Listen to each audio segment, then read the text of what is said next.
الحمد لله نحمده ونستعينه ونستغفره ونعوذ بالله من شرور أنفسنا ومن سيئات أعمالنا من يهده الله فلا مضل له ومن يضلل فلا هادي له وأشهد أن لا إله إلا الله وحده لا شريك له وأشهد أن محمدا عبده ورسوله أرسله بالحق بشيرا ونذيرا يا أيها الذين آمنوا اتقوا الله حق تقاته ولا تموتن إلا وأنتم مسلمون يا أيها الناس اتقوا ربكم الذي خلقكم من نفس واحدة وخلق منها زوجها وبث منهما رجالا كثيرا ونساء واتقوا الله الذي تساءلون به والأرحام إن الله كان عليكم رقيبا يا أيها الذين آمنوا اتقوا الله وقولوا قولا سديدا يصلح لكم أعمالكم ويغفر لكم ذنوبكم ومن يطع الله ورسوله فقد فاز فوزا عظيما أما بعد فإن خير الحديث كتاب الله وخير الهدي هدي محمد صلى الله عليه وسلم وشر الأمور محدثاتها وكل محدثة بدعة وكل بدعة ضلالة وكل ضلالة في النار قال الله تعالى في القرآن المجيد فإذا قرأت القرآن فاستعذ بالله من الشيطان الرجيم أعوذ بالله السميع العليم من الشيطان الرجيم بسم الله الرحمن الرحيم ألم تر كيف ضرب الله مثلا كلمة طيبة كشجرة طيبة أصلها ثابت وفرعها في السماء تؤتي أكلها بإذن ربها كل حين بإذن ربها معزز حاضرین مسجد، پچھلے خطبہ جمعہ کے موقع پر میں نے آپ حضرات کے سامنے اس کائنات میں تدبر کرنا، غور اور فکر کرنا اور اس کائنات کی طاقتوں کو مسخر اپنے تابع کرنا، خود بھی اس سے فائدہ حاصل کرنا اور دوسروں کو بھی اس سے فائدہ پہنچانا، اسے موضوع بنا کر کچھ اہم باتوں کو موجودہ وقت اور دور کے حساب سے آپ کے سامنے پیش کرنے کی کوشش کی تھی۔ آج اس خطبہ جمعہ کے موقع پر میں نے اس بات کا ارادہ کیا ہے کہ جیسا کہ میرا یہ ارادہ تھا کہ ہماری اپنی بستی بارکس میں یوم اسلاف بارکس کے نام سے ایک دن منایا جائے، تو اس کے لیے میں نے کوشش بھی کی کہ کچھ لوگ اس دن کو منوانے میں ہمارا ساتھ دیں، کوئی جگہ کا انتخاب کرے، کسی دن کا انتخاب کرے، لیکن میں نے غور کیا کہ اس میں لوگوں کی کوئی دلچسپی نہیں ہے، لہٰذا پھر میں نے ارادہ کیا کہ اسے خطبہ جمعہ ہی کے موقع پر تاکہ لوگوں کے سامنے پیش کیا جائے تاکہ اس کے فائدے لوگوں کے سامنے واضح ہو۔ اور جیسا کہ اس سے پہلے بھی میں نے آپ کے سامنے چند باتیں رکھی تھی کہ یوم اسلاف بارکس منانے کا ہمارا مقصد یہ رہے گا کہ ہماری اپنی اس سوسائٹی کی تاریخ ساز شخصیتوں کی تاریخ سے نوجوان نسل واقف بھی رہے گی، جس کے بہترین نتائج ہمارے سامنے آئیں گے۔ تو اسی لیے آج میں نے ارادہ کیا کہ آج کے اس خطبہ جمعہ کے موقع پر آپ لوگوں کے سامنے ہماری اس سوسائٹی کو بنانے میں جن لوگوں نے بھی اپنی جدوجہد کی ہے اور اس کے ذریعے بستی کو بنانے میں ایک ان کا اہم کردار رہا ہے، اسی پر روشنی ڈالی جائے۔ ویسے تو ہماری بستی میں رہنے والے افراد ان باتوں سے اچھی طرح سے واقف بھی ہیں اور نوجوان جو ہے وہ ان باتوں سے واقف نہیں ہیں۔ تو جیسا کہ آپ کو ایک صدی پہلے کی طرف اگر میں لے کر چلا جاؤں تو یہ باتیں تو آپ جانتے ہیں کہ یہاں پر یمن سے بعض قبائل شہر حیدرآباد جسے ہم ریاست دکن کے نام سے پہلے جانتے تھے، یہاں پر آنا شروع ہوئے اور محسن بن غالب القصیری جو 1830 میں پہلی مرتبہ شہر حیدرآباد آئے، ناصر الدولہ کے دور میں آپ کو جمیدار بھی آپ کی حکومت میں مقرر کیا گیا تھا۔ اس سے پہلے بھی کئی عرب دکن میں آ چکے تھے، لیکن محسن بن غالب القصیری 1830 میں یہاں پر تشریف لے کر آئے، اور اس کے بعد سے یہ سلسلہ چلتا رہا۔ تو جیسا کہ میں نے یہ باتیں جو لی ہے، ہماری اپنی بستی کے ایک شخصیت ہے، حال ہی میں ان کا انتقال ہوا ہے، عثمان باعثمان مرحوم صاحب کی کتاب ہے جس کا نام ہے ہندوستان میں عربوں کی آمد۔ اس سے میں نے چند باتیں لی ہیں، آپ بھی اس کتاب کا مطالعہ کر سکتے ہیں۔ تو شہر حیدرآباد کے اندر یعنی دکن ریاست کے اندر عربوں کی آمد کا سلسلہ یمن سے شروع ہوا، اور اس طریقے سے یہ سلسلہ چلتا رہا، اور 1875 یا 70 میں 400 عربوں کو میسرم منکال کے اندر منتقل کیا گیا تھا، اور ان کی ڈیوٹی میسرم منکال سے کنگ کوٹھی پر مقرر کی گئی تھی، جس کی وجہ سے فاصلہ طویل ہونے کی وجہ سے کافی مشکلات ہو رہی تھی۔ اس چیز کو مد نظر رکھتے ہوئے چندرائن گٹا کے کھلے مقام پر اس فوجی دستے کو منتقل کیا گیا۔ کھلی زمین تھی، یہیں پر انہیں آباد کیا گیا، اور فری میں انہیں زمینات دی گئی، اور بعد میں انہوں نے ان زمینات پر اپنے مکانات تعمیر کرنے شروع کر دیے۔ آپ یاد رکھیے یہ 1870 یا 1875 کی بات ہے، تو اس طریقے سے آج اگر آپ 1922 پکڑیں گے تو 140 یا 142 سال اس طریقے سے، یا 141 سال آپ کیلکولیٹر لے کر دیکھ سکتے ہیں۔ تو یعنی چندرائن گٹے کے کھلے مقام پر انہیں لا کر آباد کیا گیا، اور پھر یہیں پر ان کے رہنے کے لیے بیرکس بھی بنائے گئے، اور اس کے بعد میں اس کی بیرکس کی بولی بارکس ہو گئی،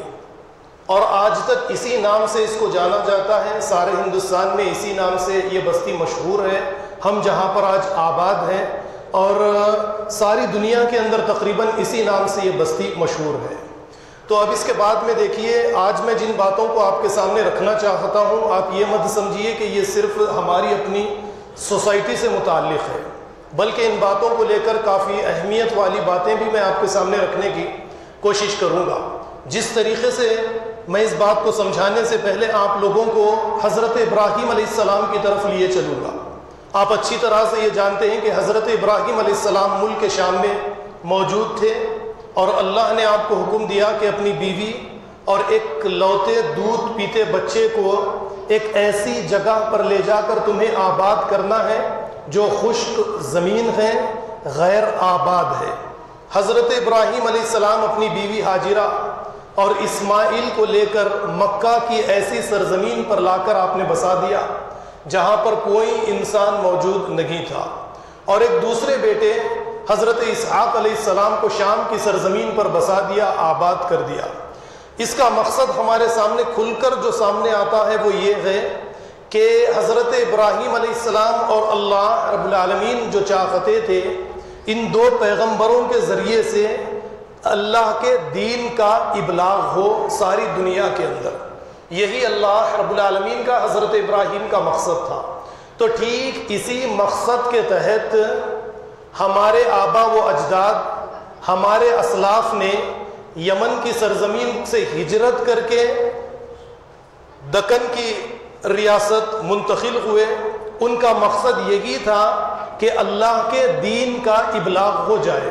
ویسے آپ تاریخ کی پرانی کتابوں کا اگر آپ مطالعہ کریں گے، جتنے عربوں کی تاریخ، آپ عربوں کی جب تاریخ اٹھا کر دیکھیں گے تو آپ کو یہی ملے گا کہ یہ ان کا جو بنیادی مقصد تھا وہ اللہ کے دین کا ابلاغ، اور ساتھ ساتھ اپنی تجارت۔ اس تجارت کے حصول کے لیے، اس تجارت کو کرنے کے لیے عربوں نے دنیا کے سارے ممالک کی ہجرت کی ہے۔ یہ تجارت کرتے اور ساتھ ساتھ اللہ کے دین کا یہ ابلاغ، اللہ کے دین کی یہ دعوت دیتے چلے جاتے، جس کی وجہ سے آپ دنیا کے کونے کونے میں آج اسلام کو پھیلتا پھولتا دیکھیں گے۔ تو اس طریقے سے اسی نیت، اسی مقصد کے ساتھ یمن سے نکل کر بعض قبائل دکن آئے، دکن آنے کا ان کا مقصد یہی تھا، اور اسی مقصد نے ہمارے آبا و اجداد کے اندر جو کردار پیدا کیا یہ کوئی معمولی کردار نہیں تھا۔ یہ آنے کے بعد میں انہوں نے دیکھا کہ دکن کے اندر کافی غریبی ہے، غربت ہے، یہاں پر یتیم ہے، بیوہ ہے، تو اور پھر اسی کے ساتھ ساتھ ہماری اپنی بستی میں بھی ایک واقعہ، کسی غریب کے انتقال کا واقعہ، تجہیز و تکفین کا واقعہ پیش آیا تھا، جس کی وجہ سے غریبوں کی مدد کرنے کے لیے، یتیموں کی مدد کرنے کے لیے اور مسکینوں کی مدد امداد کرنے کے لیے ایک ادارے کی بنیاد رکھی گئی، اور اس ادارے کا نام تنظیم مجلس سبیل الخیر رکھا گیا۔ آپ ذرا غور کیجئے کہ جس طریقے سے میں بار بار ایک مثال آپ کے سامنے پیش کرتا ہوں، ایک چھوٹا سا بیج رہتا ہے، یہ بیج جب زمین میں ڈالا جاتا ہے تو یہ بیج کی حفاظت کرنے کے بعد میں یہ بیج اپنی ترقی، ارتقائی منازل کو دھیرے دھیرے دھیرے طے کرتا چلا جاتا ہے، اور کچھ سالوں کے بعد میں ایک مضبوط درخت بنتا ہے، اور اس کے بعد میں یہ پھل پھول آکسیجن اوروں کو دینا شروع کر دیتا ہے۔ تو ہمارے اسلاف، ہمارے آبا و اجداد کی مخلص نیت کی وجہ سے جس تنظیم سبیل الخیر کی بنیاد، جس کی بیج اس سرزمین پر ڈالی گئی تھی، اس کی بیج نے ارتقائی منازل دھیرے دھیرے طے کرنا شروع کیے، اور اس کے بعد میں آپ آج کے اس دور میں آپ دیکھتے ہیں، ہم دیکھتے ہیں کہ یہ ایک مضبوط، ایک پائیدار پھل دینے والا درخت بن کے ہمارے سامنے آ چکا ہے۔ قرآن کریم سورہ ابراہیم کی 2 آیات کی تلاوت میں نے خطبہ مسنونہ کے بعد میں کی ہے، اور اسی موضوع کو لے کر میں نے اس آیت کو خطبہ مسنونہ کے لیے چنا ہے، جس میں اللہ رب العالمین نے ایک درخت کی مثال دی، کلمتن طیبتن کشجرتن طیبتن اصلها ثابت وفرعها فی السماء۔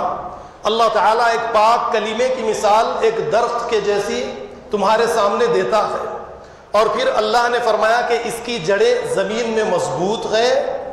اور اس کی ڈغالیاں، ٹہنیاں آسمان میں پھیلی ہوئی ہیں، اصلها ثابت۔ آپ غور کیجئے کہ اس کی اصل، یعنی یہ ادارے کی اصل ہماری اپنی بستی کی زمین میں گڑھی ہوئی، زمین میں پھیلی ہوئی، اور اس کی ڈغالیاں جو ہے وہ آسمان میں پھیلی ہوئی، اور اللہ نے جیسے فرمایا تؤتی اکلہا بإذن کل حین بإذن ربہا، یہ رات اور دن ہر وقت میں اپنا پھل دے رہا ہے۔ یہی مثال ہمارے اس ادارے کی ہے۔ ذرا آپ غور کیجئے کہ ہمارے نیک اسلاف کی جو نیت تھی، جو بیج انہوں نے زمین میں بویا تھا،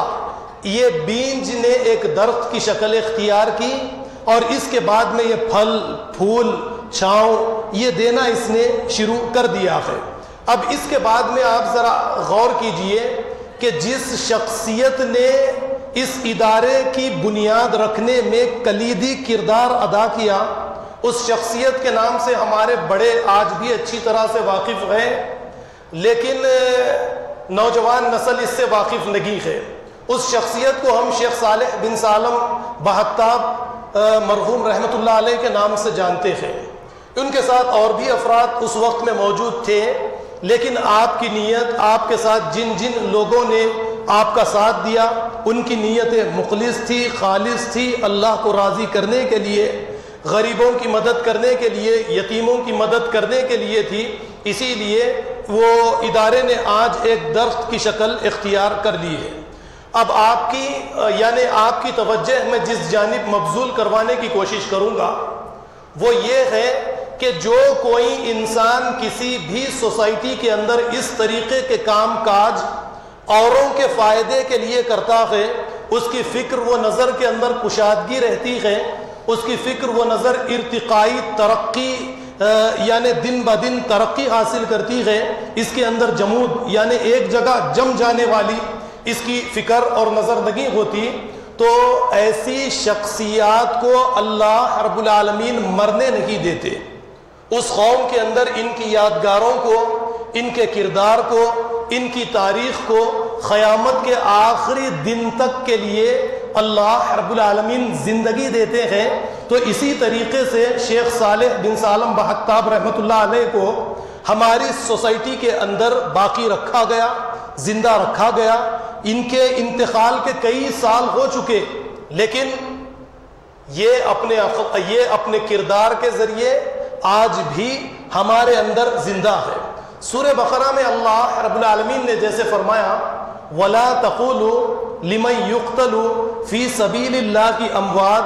بَلْ أَحْيَاءٌ وَلَكِن لَا تَشْعُرُونَ، کہ ان لوگوں کو جو اللہ کی راہ میں شہید کر دیے جائیں تم مردہ مت کہو، یہ زندہ ہے، لیکن کیسے زندہ ہے یہ تم نہیں جانتے۔ دیکھیے اللہ رب العالمین اس طریقے سے نیک بزرگوں کو دنیا سے جانے کے بعد بھی زندگی عطا کرتے ہیں۔ تو ایسی زندگی حاصل کرنے کے لیے جو زندگی قیامت کے آخری دن تک کے لیے باقی رہے، نوجوانوں کی یہ ذمہ داری بنتی ہے کہ سوسائٹی کے تعمیراتی کاموں کے اندر اپنے آپ کو یعنی خوشی اپنے آپ کو ان کاموں کے اندر شریک کرے، تاکہ ان کی تاریخ بھی قیامت تک کے لیے اوروں کے لیے باقی رہے۔ آج جو خصوصاً نوجوان یا ہمارے بعض بڑے افراد ہماری اپنی سوسائٹی کے، ان کے سامنے زندگی کا کوئی مقصد نہیں ہے۔ ان کے اندر مقصد کا شعور بیدار کرنے کے لیے یہ ضروری ہے کہ سوسائٹی کی تعمیر کے اندر جن لوگوں نے حصے داری ادا کی ہے، ان کی تاریخ کے لیے ایک دن منایا جائے، لوگوں کے سامنے ان کے کردار، ان کی تعمیراتی کام کاج کو لوگوں کے سامنے بار بار بیان کیا جائے، تاکہ اس سے دوسروں کو کام کاج کرنے کی طاقت ملے، ایک راستہ ان کے سامنے آئے۔ لیکن یہ کام آج تک ہم نے نہیں کیا ہے۔ ایک بات میں نے آپ کے سامنے پیش کر دی ہے، اس بات کو اپنے ذہن میں اچھی طریقے سے بٹھا لیجئے کہ جو کوئی کسی سوسائٹی کے اندر تعمیراتی تقریبی کاموں میں نہیں کہوں گا کہ جس طریقے سے ہماری سوسائٹی کے اندر آج جو کام کاج ہماری سوسائٹی کے اندر چل رہے ہیں کہ تقریبی کام کاج، ان کاموں کے اندر ہمیں اپنے آپ کو داخل ہرگز نہیں کرنا چاہیے، تعمیراتی کاموں کے اندر ہمیں داخل کرنا چاہیے۔ تو اس کے لیے میں نے یہ مثال آپ کے سامنے رکھی، سورہ بقرہ کی آیت بھی میں نے آپ کے سامنے پیش کر دی ہے۔ اب اس کے بعد میں دیکھیے میں ایک دوسری جانب آپ کا ذہن لے جانے کی کوشش کروں گا۔ آپ یہ دیکھیے کہ ہمارے اپنے اس ملک ہندوستان میں ساری قوم کے لیے اگر کوئی فرد کسی بھی پہلو سے مفید فائدہ پہنچانے والا ثابت ہو جائے تو اس کی یادگار کو باقی رکھنے کے لیے کیا کیا جاتا ہے؟ مثال کے طور پر ہندوستان کی آزادی میں بڑھ چڑھ کر حصہ گاندھی جی نے لیا، عبدالکلام آزاد نے لیا، یا نہرو نے لیا، یا اس طریقے سے ڈاکٹر امبیڈکر نے لیا۔ اب آپ دیکھیں گے کہ ان کی یادگار، ان کی تاریخ کو باقی رکھنے کے لیے ہمارے اس ہندوستان کے اندر، ہمارے اس شہر حیدرآباد کے اندر گاندھی ہاسپٹل آپ کو ملے گا،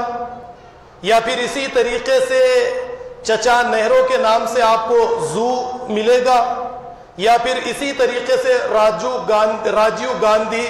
ایئرپورٹ ہمارے قریب میں آپ کو ملے گا، یا عبدالکلام یونیورسٹی آپ کو ملے گی، یا پھر اسی طریقے سے آج کل جو تعمیر ہو رہا ہے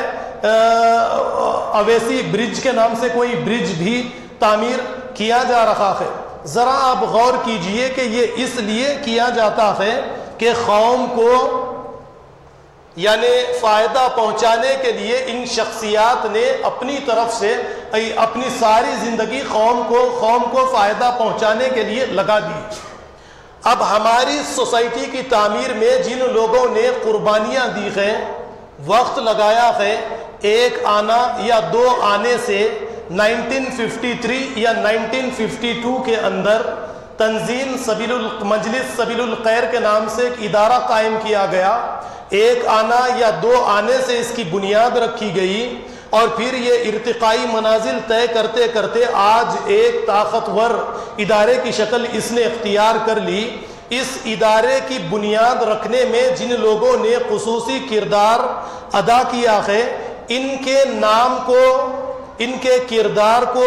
ان کے تاریخ کو سوسائٹی کے لیے مفید یعنی فائدہ انہوں نے جو پہنچایا ہے، اس کو باقی رکھنے کے لیے نسل در نسل ان کی تاریخ کو باقی رکھنے کے لیے سوسائٹی نے ان کے لیے کیا کیا ہے؟ کچھ بھی نہیں کیا ہے۔ یہ ہماری اپنی ایک بہت بڑی غلطی ہے۔ کچھ صدیاں گزر جائیں گی، ساری باتیں عوام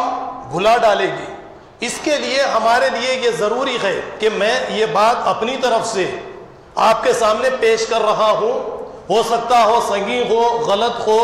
کہ جس طریقے سے ہماری اپنی سوسائٹی میں شیخ صالح بن سالم بہتاب نے قربانیاں دی ہے، ان کی قربانیوں کو مد نظر رکھتے ہوئے کسی روڈ کو آپ کے نام سے منسوب کیا جائے، کسی عمارت کو آپ کے نام سے منسوب کیا جائے، یا پھر اسی طریقے سے ہمارے سابقہ کونسلر سعید باہمید صاحب کے نام سے کسی عمارت یا کسی روڈ کو منسوب کیا جائے، ابو بکر بامغداد سابقہ کونسلر کے نام سے کسی روڈ کو، کسی عمارت کو منسوب کیا جائے، یا پھر اسی طریقے سے سعید باؤ مرحوم کے نام سے کسی راستے کو، کسی چیز کو، کسی عمارت کو منسوب کیا جائے، یا پھر تراب خان صاحب ہے مرحوم، یا اکبر شاہ مرحوم، کیونکہ یہاں پر ایک عرب ہے، ایک پٹھان یہاں پر آباد ہے اور دوسرے بھی یہاں پر آباد ہے۔ تو ان تمام کی تمام چیزوں کو مد نظر رکھ کر ہمیں بھی ان کی یادگاروں کو، ان کی تاریخ کو نسل در نسل پہنچانے کے لیے اس طریقے کے کام کاج کرنے چاہیے تھے جو کام کاج ہم نے آج تک کے لیے نہیں کیے ہیں۔ پھر اس کو اور مزید مضبوط کرنے کے لیے اگر آپ دلائل چاہتے ہیں تو میں قرآن کریم سے یا احادیث سے، آپ لوگ کہیں گے میں احادیث کو نہیں مانتا، الحمدللہ میں احادیث کو مانتا ہوں، ایک افواہ اٹھا دی گئی، چلنے دیجئے، کب تک چلے گی افواہ، دیکھیں گے کون مانتا ہے کون نہیں مانتا ہے، وہ تو وقت اور قیامت کا دن ثابت کرے گا انشاءاللہ العزیز۔ تو دیکھیے اب قرآن کریم سے اگر آپ دلائل لیں گے تو آپ کو پتہ چلے گا کہ اللہ رب العالمین نے سورہ فاتحہ کے بعد میں ایک سورہ جس کا نام بقرہ رکھا ہے۔ بقرہ کیوں رکھا گیا اس سورے کا نام؟ اس کا نام موسیٰ بھی رکھا جا سکتا تھا، اس کے اندر موسیٰ علیہ السلام کا کثرت کے ساتھ ذکر ہے۔ بنی اسرائیل رکھا جا سکتا تھا، بنی اسرائیل کا واقعہ کثرت کے ساتھ آیا ہے۔ یا پھر اس سورے کا نام ملائکہ رکھا جا سکتا تھا، یا اس سورے کا نام آدم و حوا رکھا جا سکتا تھا، کیونکہ آدم ہی کا واقعہ، آدم کی پیدائش، حوا کی پیدائش کا واقعہ اس کے اندر ہے نگی۔ لیکن یہاں پر اللہ رب العالمین نے بقرہ، گائے کے نام سے اس سورے کو رکھا گیا ہے۔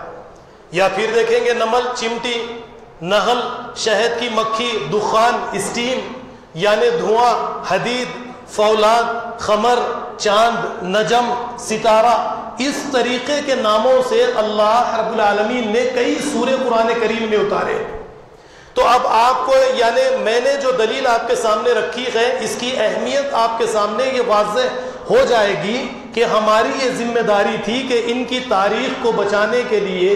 جیسا کہ دلیل میں نے آپ کے سامنے رکھی کہ کسی عمارت یا کسی روڈ کو ان کے ناموں کی طرف منسوب کیا جائے۔ اب میں نے آپ کے سامنے ایک یعنی بیج کی مثال آپ کے سامنے رکھی اور پھر یہ بتانے کی کوشش کی کہ ایک بیج جب زمین میں ڈالا جاتا ہے، اس میں مزید اضافہ کر لیجئے،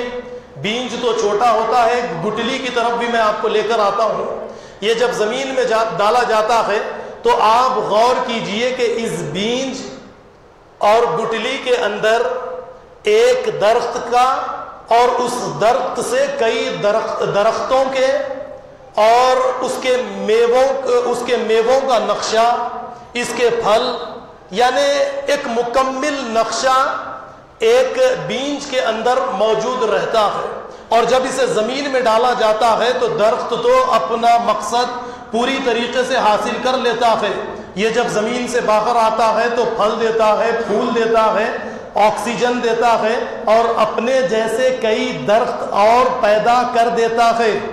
اس بات کو سمجھنے کے لیے دیکھیے، ایک انجینئر کسی عمارت کو بنانے سے پہلے ایک چھوٹے سے پیپر پر عمارت کا نقشہ تیار کر لیتا ہے. ٹھیک اسی طریقے کا نقشہ ایک بیج یا گٹلی کے اندر موجود ہوتا ہے. اب آپ ذرا غور کیجئے کہ مجلس تنظیم سبیل الخیر کو جب زمین میں ڈالا گیا، اب اس کی یعنی پرورش کے لیے ربوبیت کی ضرورت پڑے گی. اب اس کی پرورش کے لیے ہمارے اپنی بستی کے لوگوں نے اس کی پرورش کی. جب اسے پانی دینے کی ضرورت پڑی، اسے غذا دینے کی ضرورت پڑی تو یہ ساری چیزیں دی گئی اور آج تک بھی یہ ساری چیزیں الحمدللہ دی جا رہی ہے. آپ پوچھیں گے وہ کیسے؟ تو میں یہ کہوں گا کہ دیکھیے، یہ اس ادارے کو مضبوط کرنے کے لیے ہماری اپنی بستی کے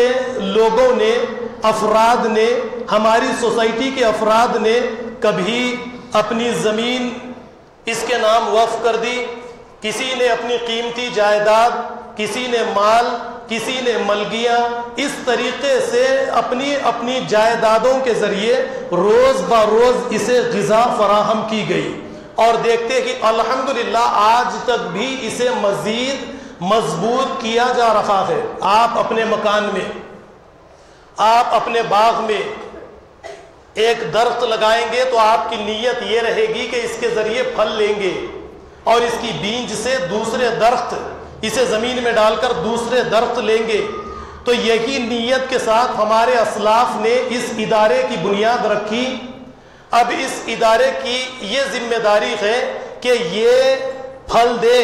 اور ایک پھل کے اندر کئی ہزار بیجوں کو جنم دے. ان بیجوں کے ذریعے دوسرے مقامات پر اس طریقے کے ادارے قائم کیے جائیں جس طریقے سے ایک درخت اپنے مقصد کو اپنے ریزلٹس کے ذریعے حاصل کرتا ہے. ٹھیک اس ادارے کی یہ ذمہ داری ہے کہ یہ بھی پچھلے لوگوں کے مقصد کو حاصل کرنے کے لیے دوسرے ادارے ساری سوسائٹی کے اندر قائم کرے اور اس کے ذریعے سے سوسائٹی کے افراد کو فائدہ پہنچائے. ایسا نہیں ہے کہ اس ادارے کے ذریعے سے فائدہ نہیں پہنچایا جا رہا ہے، بلکہ الحمدللہ اس ادارے کے ذریعے سے سوسائٹی کے کافی افراد کو کئی سالوں سے فائدہ ہو رہا ہے. لیکن یہاں پر میں ایک بات رکھنا ضروری سمجھتا ہوں کہ آج کے اس ترقی یافتہ دور کے حساب سے اس ادارے کی رفتار جس طرح سے ہونی چاہیے تھی، اس کی رفتار کے اندر سستی آ چکی ہے. اس کی رفتار کے اندر سستی آ چکی ہے. یعنی ادارہ موجودہ ترقی یافتہ دور کے حساب سے نئے طرز پر بننا چاہیے. نئے ترقیاتی کام کاج کو آگے اس ادارے کو لے جانا چاہیے. اب اس ادارے کو ترقیاتی یعنی ارتقائی منازل کو طے اگر ہم کروانا چاہتے ہیں تو ہمارے لیے ایک کام بے انتہا ضروری ہے. ہماری اپنی سوسائٹی کے اندر باصلاحیت تعلیم یافتہ افراد کی کوئی کمی نہیں ہے. ہاں صرف ایک بات یہ ہے کہ غیر صحت مند ماحول جو ہے ان کو اپنی صلاحیتیں صحیح رخ پر لانے کا موقع نہیں دے رہا ہے. جب ہم اپنی بستی کے صلاحیت یعنی باصلاحیت افراد کا صحیح استعمال کریں گے، جو نظری اعتبار سے، فکری اعتبار سے ان کی نظر اور ان کی فکر ارتقائی ہو، جمود ان کی فکر اور نظر کے اندر نہ ہو. یعنی جمود سے میری مراد پچھلے لوگوں نے جو کیا اس کے اوپر جم جانا، ان کی تقلید کرنا، میری یہاں پر یہ مراد ہے. ایسی ان کی فکر نہ ہو، ان کی فکر کے اندر ارتقاء، ان کی نظر کے اندر ارتقاء ہو، ان کا نظریہ اعلیٰ ہو. ایسے باصلاحیت افراد کو جب ہم مواقع فراہم کریں گے تو وہ اس سوسائٹی کے مالیات کے ذریعے سے اور اس سوسائٹی کی پراپرٹی کے ذریعے سے ہماری اس سوسائٹی کے اندر ایک عظیم انقلاب برپا کر سکتے ہیں،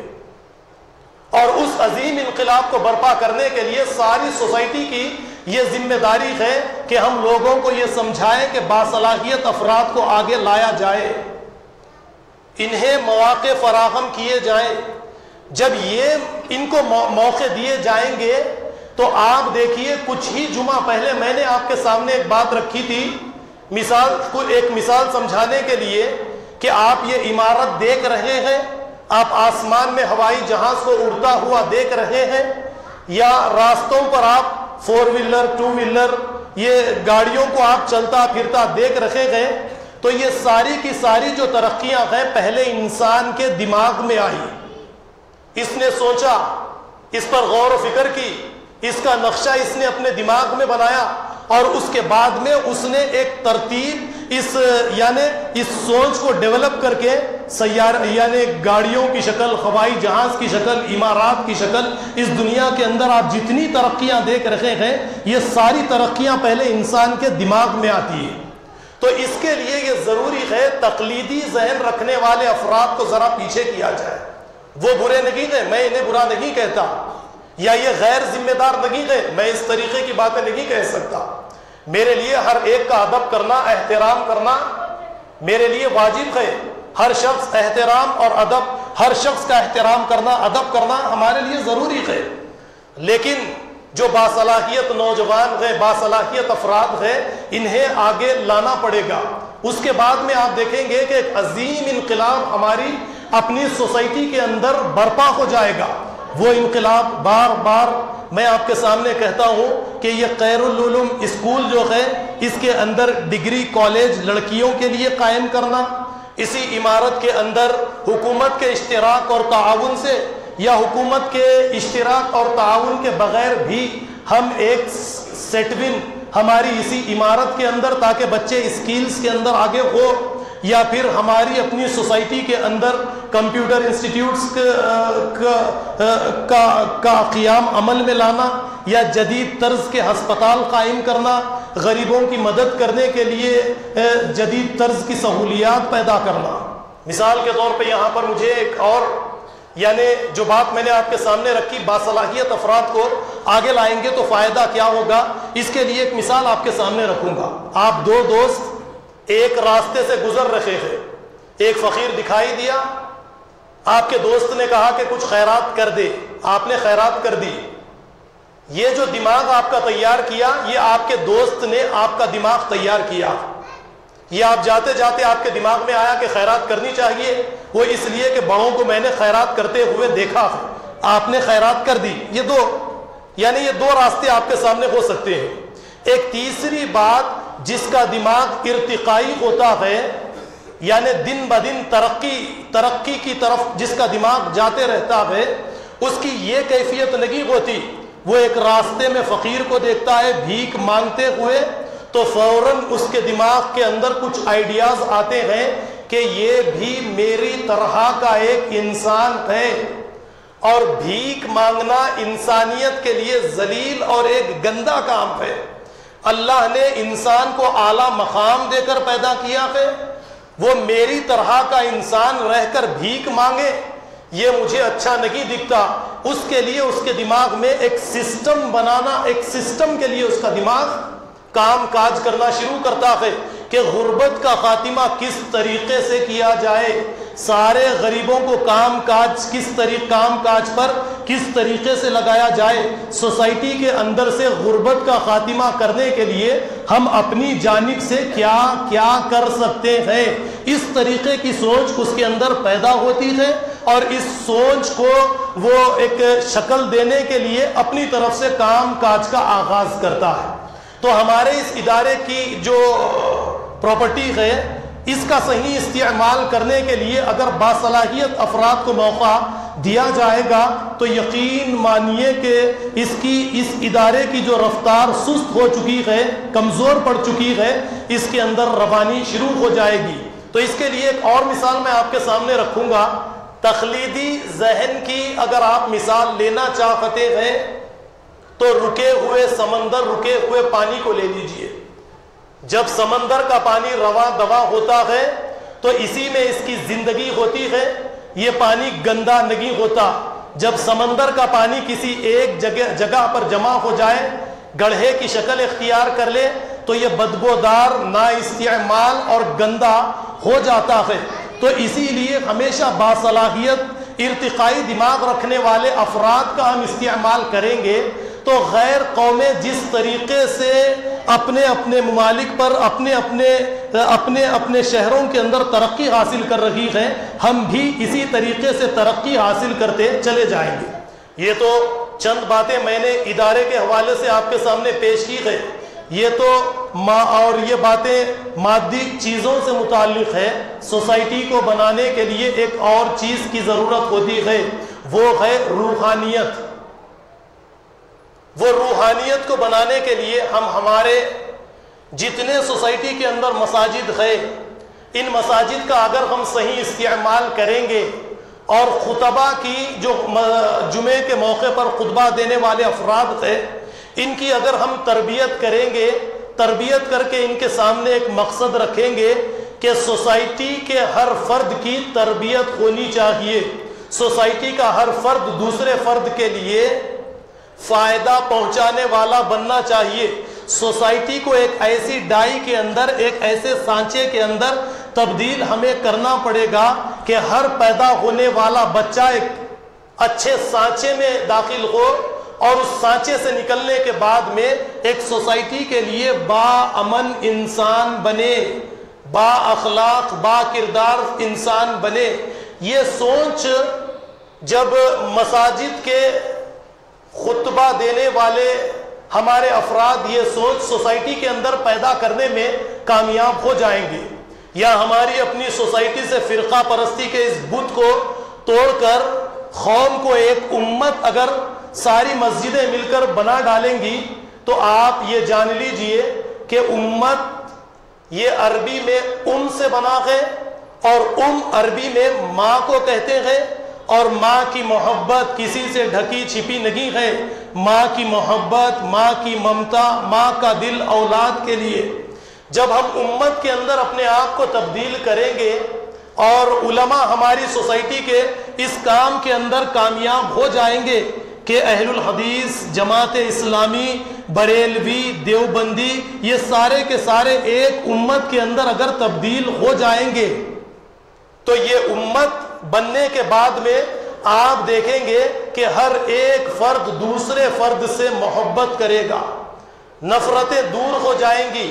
اور اس کے بعد میں جو سوسائٹی کا نقشہ ہمارے سامنے، سوسائٹی بن کے ہمارے سامنے نقشہ تیار ہے، بس تعمیر کرنا ہماری اپنی ذمہ داری ہے. ایسا نہیں ہے. اللہ رب العالمین نے اس دنیا کو مکافات عمل کے اصول پر بنایا ہے، یعنی جیسی کرنی ویسی بھرنی.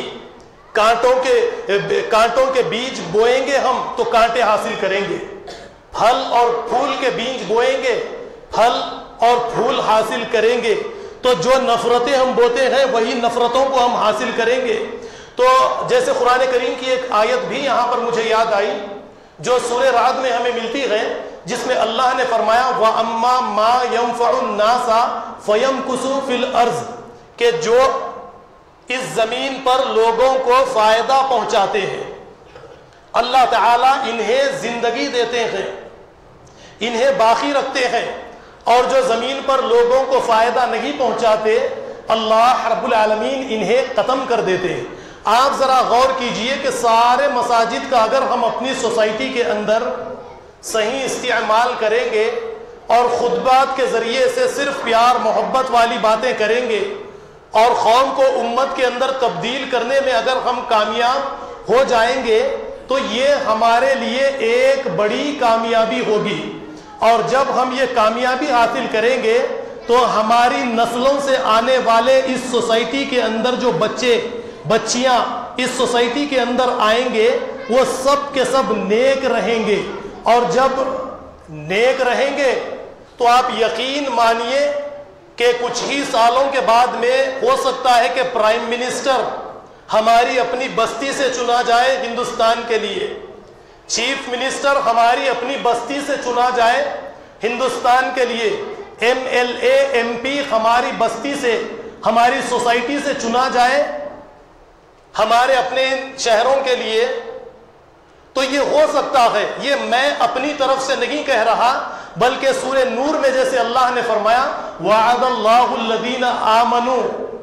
مِنْكُمْ وَعَمِلُوا الصَّالِحَاتِ لَيَسْتَخْلِفَنَّهُمْ فِي الْأَرْضِ كَمَا اسْتَخْلَفَ الَّذِينَ مِنْ قَبْلِهِمْ۔ اللہ کا وعدہ ہے ان لوگوں سے جو ایمان لائے اور اعمال صالحہ کرے، انہیں زمین میں خلافت دے کر رہیں گے جس طرح پہلے لوگوں کو اللہ نے زمین میں خلافت دی ہے۔ تو آپ یہ نقشہ تیار ہے، بس تعمیر ہمیں کر دی ہے، لیکن اگر ہم تعمیر نہیں کریں گے، اس طریقے سے سوسائٹی کو بنانے کی کوشش نہیں کریں گے، باصلاحیت افراد کا استعمال نہیں کریں گے، تو جو مسئلہ آج کے آپ اچھی طرح سے جانتے ہیں، جو مسئلہ سوسائٹی میں ایک دوسرے سے نفرتوں کو لے کر، دشمنیوں کو لے کر جو مسئلہ آج ہماری سوسائٹی کے اندر ہے، یہ مزید ترقی حاصل کرے گا اور اس کے بعد میں مزید فسادات، فتنے فسادات کا ایک سلسلہ شروع ہوگا۔ اس فتنے اور فسادات کو روکنے کے لیے ہر علماء کی یہ ذمہ داری ہے کہ مساجد سے ہونے والے حالات حاضرہ کو لے کر نظر ڈالی جائے۔ میں یہی بات کی کوشش کرتا ہوں، اس سے ہٹ کر کیا ہے بتائیے۔ لیکن نکتہ چینی، تنقید، ہمیں اپنے دل کو بڑا رکھنا چاہیے۔ کچھ باتیں ہمیں پسند نہیں آتی، لیکن جو باتیں کام کی ہے ان باتوں کو لینا چاہیے، اسی میں کسی قوم کا فائدہ حاصل ہوگا۔ بات پر نکتہ چینی کرنا اور نہ جانے کیا کیا باتیں کہنا، اگر اس طریقے سے باتیں چلتی رہے گی تو وہی روایتی خطبے ہماری سوسائٹی کے اندر چلتے رہیں گے، قوم کے اندر کوئی تبدیلی نہیں آئے گی، نفرتیں دن بدن بڑھیں گی، لڑائی جھگڑے فتنہ فسادات روکنے والا کوئی نہیں ہوگا۔ ہماری بستی سے لوگ ہجرت کر کے کچھ ایسی بستیوں کا انتخاب کریں گے جہاں پر امن ملے گا، سکون ملے گا، اور یہ جو بستی آج سے یعنی 1875 میں یہ جو بستی آباد ہوئی، اس بستی میں پھر کوئی عرب قبیلہ باقی نہیں رہے گا۔ اس طریقے سے اگر نفرتیں چلتی رہیں گی تو ہمارے لیے ضروری ہے کہ ان نفرتوں کو ہم ختم کریں۔ قرآن کریم ہمارے سامنے واضح راستہ ہمارے سامنے کھول کر رکھتا ہے۔ کوشش کیجئے کہ جو باتیں آج کے اس خطبہ جمعہ کے موقع پر میں نے آپ کے سامنے پیش کی ہے، آپ کے لیے ہو سکتا ہے کہ ان باتوں کی کوئی اہمیت نہیں ہے، کیونکہ میں دیکھتا ہوں کہ میرے خطبات کو یوٹیوب پر بھی زیادہ لوگ نہیں دیکھتے۔ مت دیکھیے، کم سے کم دوسروں کی طرف شیئر کر دیجئے۔ جیسا اللہ کے نبی کی حدیث بھی ہے، سننے کے بعد باتوں کو اوروں تک پہنچانا، تاکہ بستی کے ہر فرد تک کم سے کم یہ باتیں جائیں، وہ سوچے سمجھے، غور و فکر کرے، بستی کے اندر ایک عظیم انقلاب برپا ہو۔ یہی میری خواہش ہے۔ اس مسجد کے ممبر کو پکڑے رہنا میری کوئی خواہش نہیں ہے۔ جب آپ کہیں گے الحمدللہ میں مسجد کے ممبر سے ادھر جاؤں گا اور اپنی یہ ذمہ داریوں کو ترک کر دوں گا، یہ آپ کے اوپر ہے۔ میں اپنی طرف سے مسجد میں خطبہ دینے کے لیے آپ یہ سمجھتے ہوں گے شاید کہ میں اصرار کرتا ہوں، مسجد میں خطبہ دینا چاہتا ہوں، مسجد کو پکڑے رہنا چاہتا ہوں۔ ایسی بات ہرگز نہیں ہے۔ آپ اگر خوش ہیں تو میں خطبہ دوں گا، آپ کی اگر ناراضگی ہے تو میں اپنے اس کام کو روک کر کسی اور مسجد کا راستہ اختیار کر سکتا ہوں۔ وآخر دعوانا الحمدللہ رب العالمین۔